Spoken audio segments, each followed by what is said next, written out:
Infeksionet urinare ndodhin vetëm tek vajzat. 10-1 për vajzat. Temperatura pas simptomat të tjera mund të jetë shenjë e një infeksioni urinar. Në 10% të rasteve. 10%. Mbajtja e urinës rrit rrezikun për infeksion.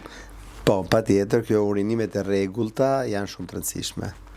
Gjithmonë duhet antibiotik për çdo infeksion urinar. Jo detyrimisht, në një pjesë mundet edhe mjafton vetëm higjiena, në një pjesë përdorim cranberry apo domanos, që janë një alternativë mirë antibiotikëve kur nuk i ka plotësuar kriteret për një infeksion të mirëfillt. Nëse analiza e urinës është e pastër, nuk ka infeksion.